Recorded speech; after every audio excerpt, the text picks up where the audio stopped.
O Brasil registrou os primeiros casos de gripe aviária desse ano no Rio Grande do Sul, uma das principais regiões produtoras de carne de frango do país. Um dos casos aconteceu em Montenegro e o outro envolveu cisnes de um zoológico em Sapucaia do Sul. O Ministério da Agricultura acompanha tudo de perto e já implementou um plano de contenção de 28 dias nessas áreas. O governo também investiga suspeitas em Santa Catarina, no Ceará, no Pará e em Tocantins.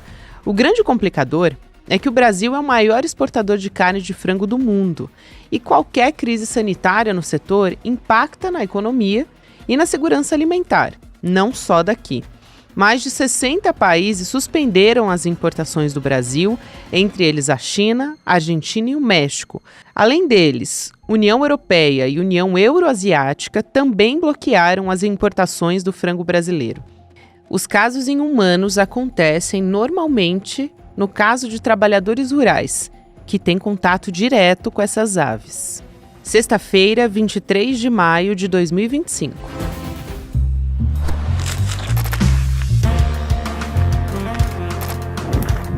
Sou Gabriela Varela, esse é o podcast com mais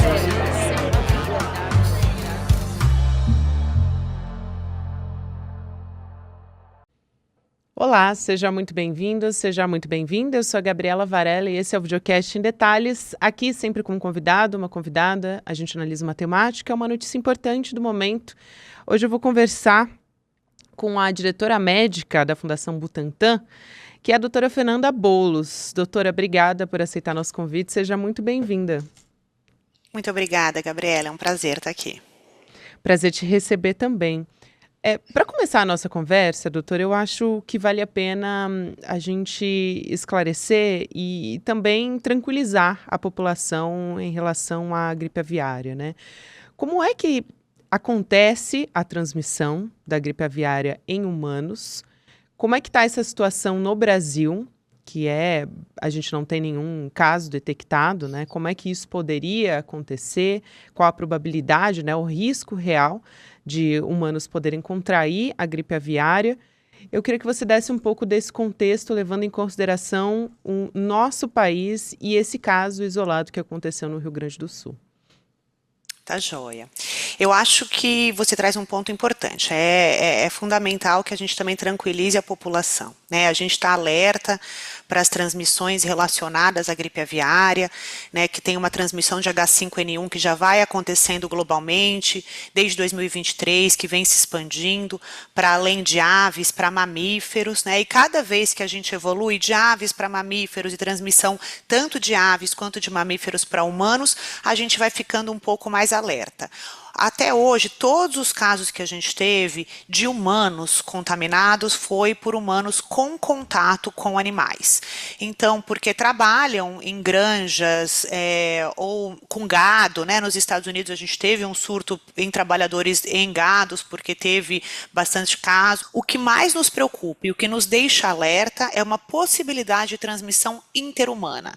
Quer dizer, enquanto a gente não tem a transmissão de um ser humano para um outro, e todos os seres humanos que têm a doença estão em contato com animais, a gente descarta a possibilidade de ter uma epidemia ou uma pandemia.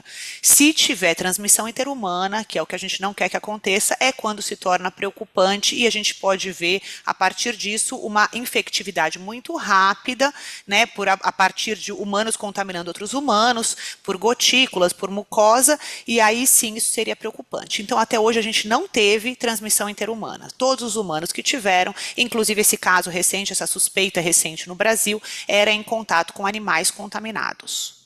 Eu acho importantíssimo esse ponto que você traz, doutora. Eu estava ouvindo um especialista da Johns Hopkins falando sobre a adoção de medidas sanitárias em casos que se registraram nos Estados Unidos. Por exemplo, a gente teve, desde abril de 2024, o registro de 70 casos em humanos. Então, justamente a universidade falou sobre a adoção de precauções, de medidas sanitárias, porque o vírus pode sofrer mutações. Essa é a preocupação, né? Mas não se tem evidências científicas justamente de que isso passou de um humano para outro. Então, isso é muito importante que você traz. Mas pensando em outras gripes que a gente conhece, né? A gente está falando aqui do H5N1. Quais são os sintomas? Eles são parecidos com outras gripes que a gente já conhece? Ela é mais letal? Como é que funciona essa questão do sintoma, apesar de a gente, mais uma vez, reforçar que são casos pequenos, né, pensando globalmente, e também que são normalmente trabalhadores rurais que têm um contato direto ali com as aves, né, no manuseio ali do dia a dia de trabalho. É isso. Hoje em dia, todos os casos que a gente vê, mesmo esses 70 casos que você mencionou nos Estados Unidos, eram em pessoas que estavam lidando com animais contaminados, né? Nos Estados Unidos, a gente teve uma contaminação de gado, então pessoas que estavam manipulando aquele leite acabaram contaminadas. E a parte clínica, ela varia muito, né? Os sintomas e como a doença se apresenta. A gente tem desde sintomas que são comuns à gripe, né, como tosse, dor no corpo, mal-estar. A gente tem bastante comprometimento de conjuntiva, então conjuntivite, aquela irritabilidade, vermelhidão nos olhos, e em casos mais graves a gente vê uma insuficiência respiratória e mesmo comprometimento de alguns outros órgãos. A grande diferença da gripe que a gente já conhece, né, de outros vírus influenza, é que esses outros vírus influenzas eles já estão circulando em humanos, eles são adaptados em humanos, a gente tem a capacidade de produzir anticorpos e a gente já tem uma imunidade contra esses. O risco dessas gripes aviárias ou de qualquer outro vírus influenza que nunca circulou em humanos é porque quando a gente ainda não tem nenhum tipo de proteção, né, nenhum tipo de anticorpos, a letalidade é maior. Então, os casos graves são muito maiores porque a gente ainda não tem nenhum tipo de proteção gerada dentro do nosso organismo, dentro do nosso sistema imune. Então, apesar de os sintomas poderem ser parecidos com o da gripe, ele tem realmente uma letalidade maior, uma taxa de complicações maiores, porque ele nunca circulou entre humanos. E aí, trazendo aqui para o caso que a gente teve, um primeiro caso em granja foi agora, em maio de 2025, em granja comercial, em Montenegro. É uma granja de médio porte, aqui para trazer algumas informações para quem está nos acompanhando, né? Algumas aves morreram, inclusive é uma doença, né? Que as aves elas morrem rapidamente quando elas contraem o vírus, então as que não morreram tiveram que ser abatidas e tem a questão dos ovos e também todo o trajeto por onde os ovos passam, por exemplo, caminhões, tudo isso precisa ser monitorado para que acompanhar os rastros, né, cientificamente, a senhora vai poder explicar muito melhor do que eu, doutora, mas de onde veio esse vírus, né? É o mesmo vírus que a gente já conhece, para entender aqui o que se chama cientificamente desse vínculo epidemiológico, da onde que vem esse vírus e como é que ele chegou até aqui e o que está sendo feito também para isolar o problema, que já foram adotados, o Brasil já adotou medidas para conter essa história, né? Então, assim, os vírus influenza, né, a gente tem uma gama muito grande de vírus influenza e apenas uma pequena porcentagem deles circula em humanos. Isso porque para a gente ter a transmissão interhumana, como a gente tem com a nossa gripe comum, influenza A, influenza B, que são os que a gente mais conhece, ele tem que sofrer uma mutação para se adaptar para o sistema respiratório humano. Então, são poucos vírus influenza que circulam em humanos. E a gente tem uma gama muito grande. Eles estão aí, eles não vêm de nenhum lugar. Mas eles circulam em animais. E aí, quando eles circulam em animais que estão em granjas, que são gado, enfim, que tem alguma interface com trabalhadores rurais ou com pessoas, ou com humanos, eventualmente existem casos esporádicos desses animais passarem para o humano. Seja por secreções do animal, seja pelo próprio animal morto. Então, qualquer contato com o animal, e animais como mamíferos também passam por espirro, por gotículas, por partículas, assim como na transmissão interhumana.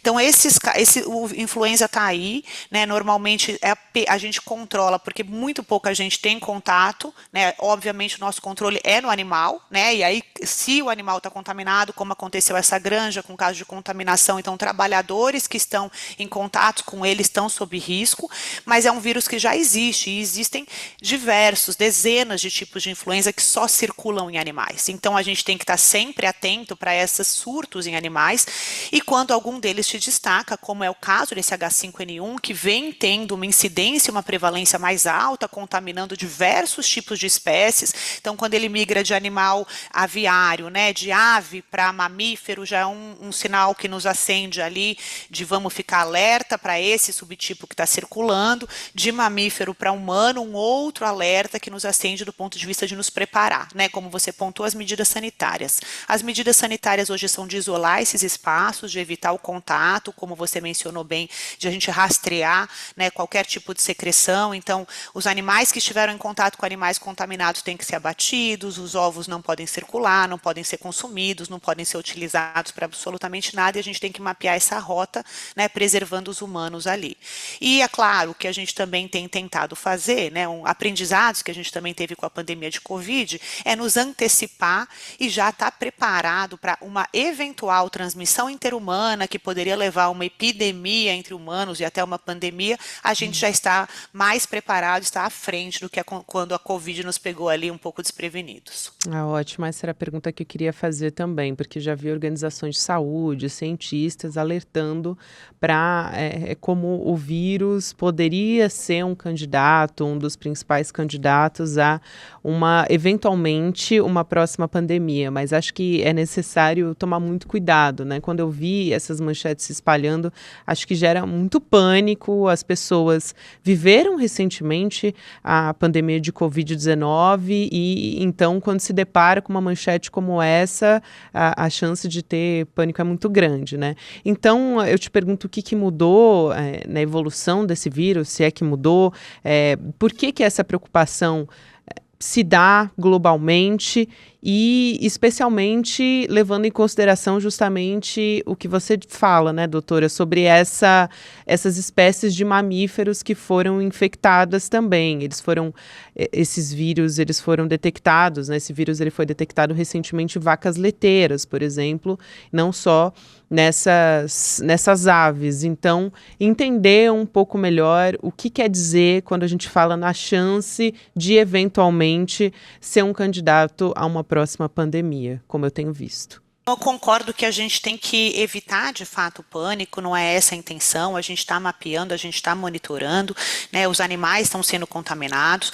O que é diferente é que com a globalização, muitas vezes a gente vê esse vírus se disseminando em regiões em que antigamente ele ficava um pouco mais confinado, mas se a gente for olhar para um histórico de gripe aviária, a gente já teve essas cepas de influenza aviária circulando há décadas, depois elas circulam um pouco menos, e agora a gente está num desses momentos de circulação. Mas com a globalização e a facilidade até de trânsito, a gente vê que se espalha entre os continentes.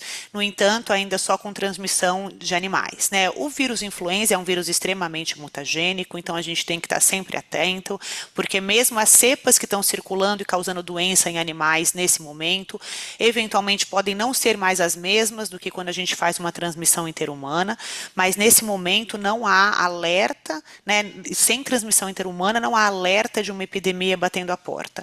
O que eu acho que a gente traz com os aprendizados da Covid é que a gente não quer mais esperar essa pandemia estar declarada, essa epidemia estar declarada, para a gente correr atrás de situações que podem nos facilitar, né, numa condição pandêmica. Então, a gente está mais atento, a gente está monitorando cada vez isso mais para que a gente se antecipe a uma eventual declaração de epidemia e pandemia, mas nesse momento não tem razão para esse tipo de preocupação. Doutora, aí perguntando do papel do Butantan nessa história, a gente sabe que o Butantan está aguardando desde agosto de 2024 uma autorização da Agência Nacional de Vigilância Sanitária, né, da Anvisa, para começar a pesquisa clínica dessa vacina em humanos.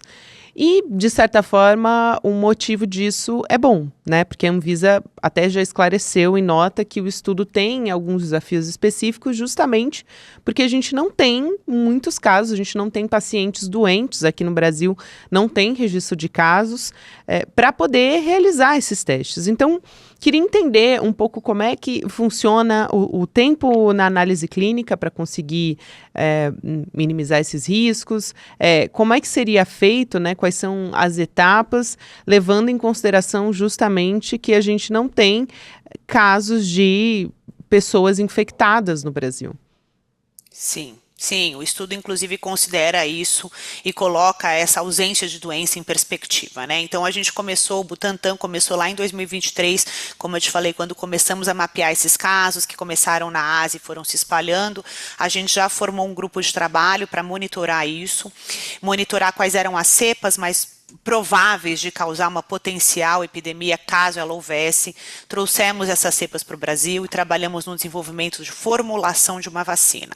Essa vacina foi formulada aqui dentro do Butantan, né, uma vacina de vírus inativado, é fragmentada, e a gente passou para testes pré-clínicos no ano passado, isso é testes em animais, né, então testamos em ratos e testamos em coelhos essa vacina para entender a segurança dela, a tolerabilidade de quem recebe e o potencial dela de imunogenicidade, que a gente chama, que é a capacidade de produzir anticorpos. Né? E com esses resultados todos desses testes pré-clínicos e da formulação da vacina, como você pontuou, em agosto do ano passado, nós submetemos para a Anvisa um pedido para iniciar testes em humanos. Né? É um estudo de fase 1/2 que a gente está barganhando com a Anvisa, e porque não tem doença, o que a gente vai avaliar nesse estudo é a capacidade dessa vacina de gerar anticorpos nesses participantes vacinados. Né? Então, a gente sabe que é uma doença, é um vírus que não circula em humanos, então a gente espera que absolutamente ninguém tenha anticorpos contra esses vírus, mas a gente vai coletar antes da vacinação,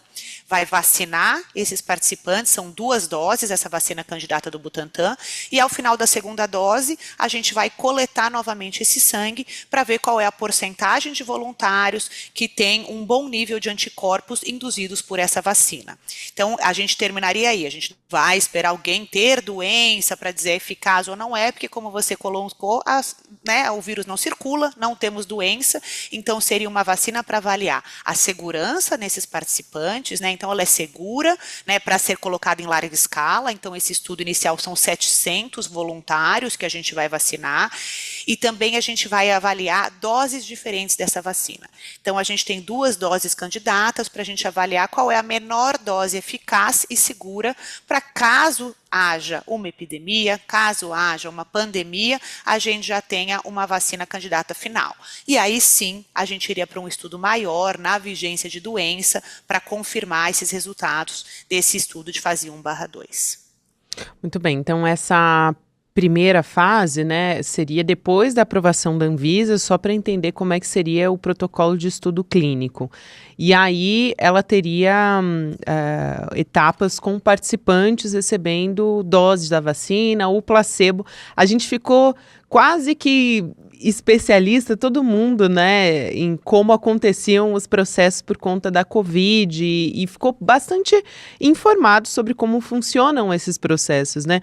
Então, retomando um pouco essa memória que a gente tem da pandemia de Covid, quando as vacinas estavam ali em fase de testes e progredindo essas etapas, é um pouco parecido, né? E aí te pergunto também, doutora, apesar da gente não ter casos registrados no Brasil, o que é muito bom, essa vacinação, né, e o desenvolvimento dessa vacina, ela é muito importante porque a influenza aviária, ela é letal para humanos, né? Então, é uma antecipação, vamos dizer assim, para que a gente não tenha uma disseminação desenfreada, como a gente teve no caso da Covid.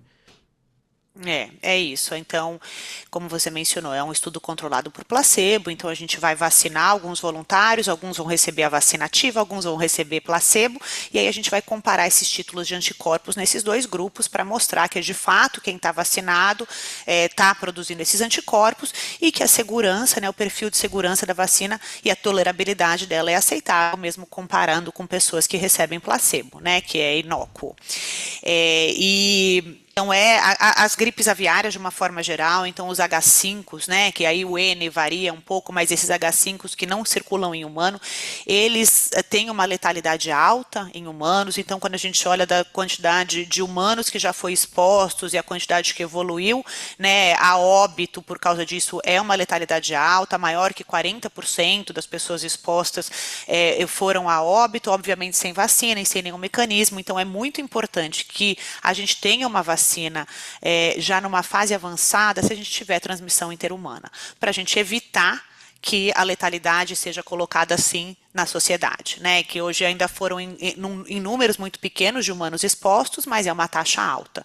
Então é importantíssimo que, se a transmissão interhumana ocorrer, a gente já tenha ali mecanismos para evitar uma letalidade tão alta, uma morbidade tão alta. Né? O que a gente intenciona, o que a gente gostaria que acontecesse com essa vacina é que a gente termine esse estudo, que a gente tenha ela ali, que ela seja engavetada, porque não tenha transmissão interhumana. O Butantan já teve outras vacinas pandêmicas que ainda bem nunca precisaram ser utilizadas, mas é importante ter isso como um mecanismo de defesa. Caso tenha transmissão interhumana, a gente fica muito mais próximo de vacinar a população e proteger a população contra esse vírus que tem uma letalidade alta.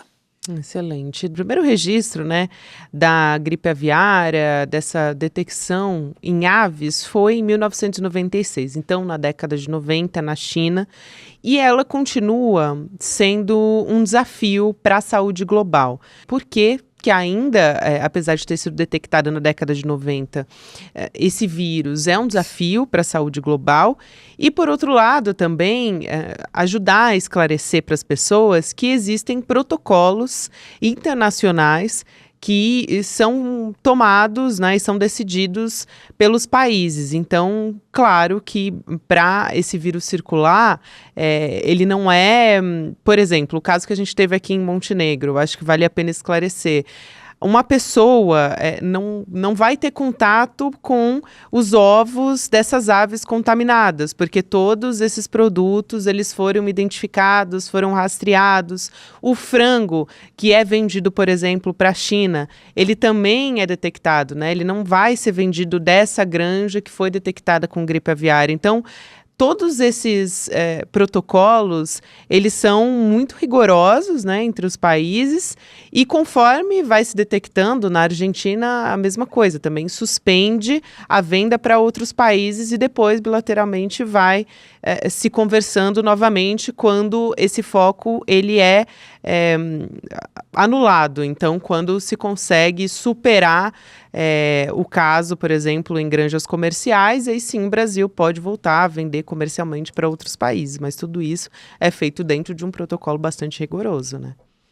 É isso mesmo, a gente tem protocolos sanitários que são ditados, inclusive, pela Organização Mundial de Saúde, de isolamento, né, desses casos. Então, a gente garante que os casos em animais estejam restritos naquele ambiente, nenhum desses frangos contaminados, desses ovos contaminados vão chegar em ninguém, na mesa de ninguém, nem no Brasil e nem fora do Brasil, né, as importações são suspensas. Quando a gente voltar a importar, a gente vai testar esses animais novamente, mostrar que eles não têm, né, o vírus da influenza, para eles poderem voltar a ser comercializados depois que essas medidas todas de mitigação e de isolamento sanitário acontecerem, né? Então, é a mesma forma quando teve a transmissão do Covid, ou se tiver transmissão interhumana de qualquer outro vírus, a gente tem todas as regulamentações de uso de equipamento de proteção, de máscara e quando que a gente pode ou não circular. A gente tem essas mesmas determinações da Organização Mundial de Saúde para a contenção desses riscos sanitários em animais, e isso vem sendo aplicado, né? Como você mencionou na primeira parte da sua pergunta, é um vírus que já circula aí desde a década de 90, então a gente tem picos em que ele circula um pouco mais, depois ele dá uma diminuída, e agora a gente está num desses momentos de pico. Sempre que tem um pico de circulação, a gente fica atento para ver circulação para humano, circulação interhumana, né? Então já teve em outros momentos, inclusive de picos de circulação de gripe aviária, outros produtores de vacina já tentando desenvolver uma vacina para caso isso seja necessário, ela está ali meio pronta, num estoque de emergência, e é a forma que a gente consegue fazer para que ela não circule tanto e não, principalmente, não circule para humanos e entre humanos. Aí eu acho que também uma pergunta importante de esclarecer, porque muita gente quer saber, não vai chegar na mesa de ninguém, né? Como a gente diz, tem um protocolo ali num raio de tantos quilômetros, depois se detecta, mas imaginando, eventualmente, uma pessoa que consome frango, ovos, ingerir a carne, né, do frango doente é um risco, doutora? É um risco.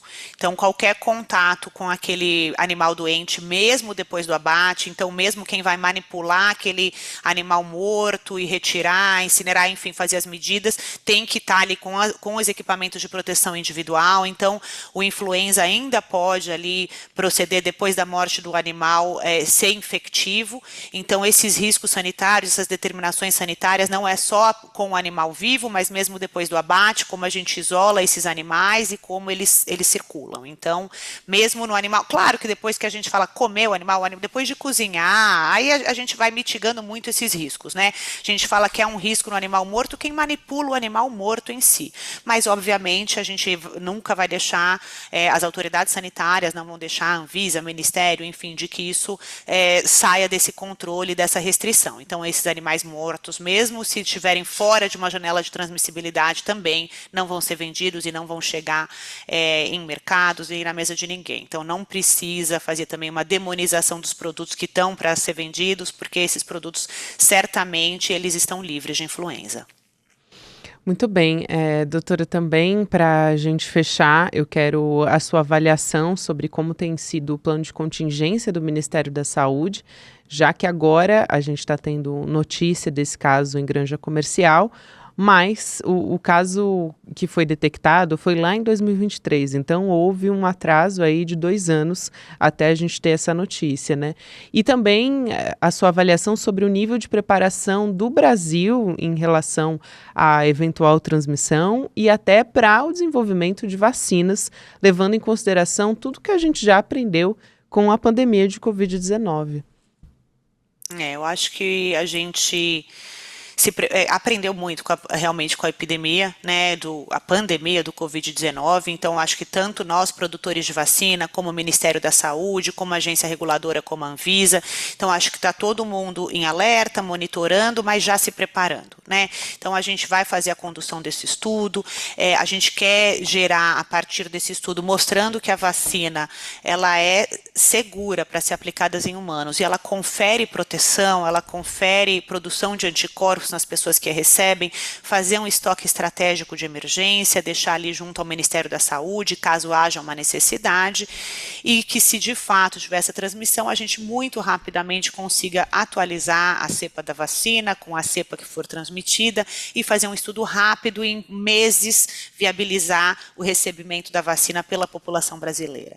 E um outro aprendizado que a gente teve, porque eu mencionei aqui que outros produtores de vacina já trabalharam nisso em alguns outros picos de influenza aviária que tivemos, então a gente tem vacinas que já estão nesse ponto de estoque de emergência fora do país, mas eu acho que a Covid-19 também nos trouxe o aprendizado da nossa necessidade de autonomia nacional, né? Porque na hora que o mundo inteiro está brigando por vacinas, não é fácil a gente conseguir que essas vacinas cheguem nos países, que as vacinas cheguem no Brasil.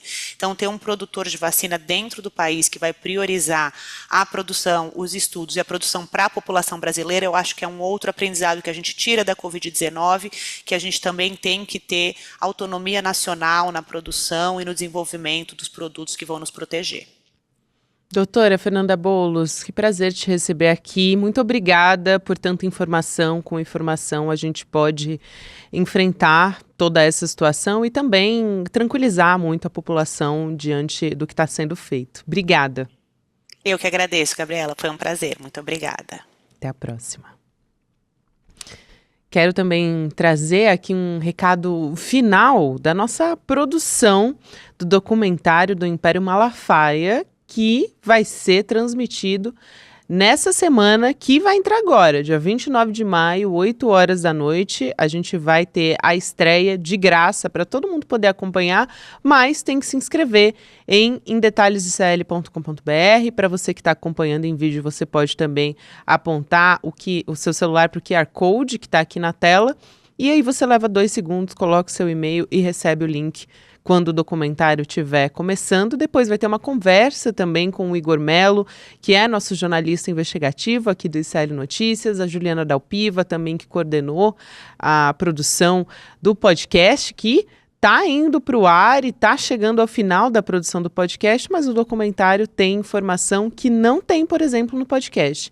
O Eduardo Moreira também vai estar em estúdio conversando com os dois, então você pode saber de bastidores que você ainda não sabe sobre o Império Malafaia, que vai trazer ali novidades sobre como um dos impérios mais influentes do país e que financia a extrema-direita foi moldado. Acompanha com a gente, fica o convite para você, vale muito a pena. Agora você fica com o Mercado Investimentos e na sequência tem o Rolê ICL. O Em Detalhes você pode ouvir todos os dias, de segunda a sexta-feira tem episódio novo nas plataformas de áudio também. Até segunda-feira. Ele viaja ao Brasil de jatinho e financia vários atos extremistas, além de ter montado um império a partir da igreja dele.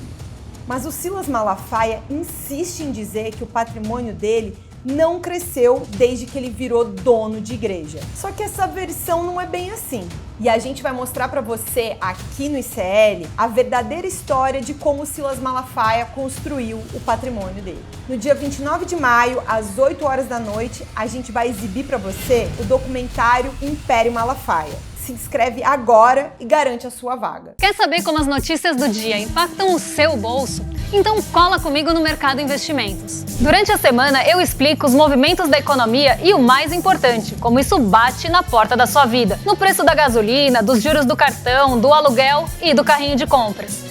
E eu queria te perguntar, o preço subiu mesmo? Porque as pessoas estão cautelosas e receosas com os preços. Elas acham que a inflação vai subir e aumenta essa desigualdade. De segunda a sexta-feira, ao vivo, das 11 às 11h30, um panorama econômico do Brasil e do mundo no canal do ICL Notícias. A informação que faz a diferença no seu dia.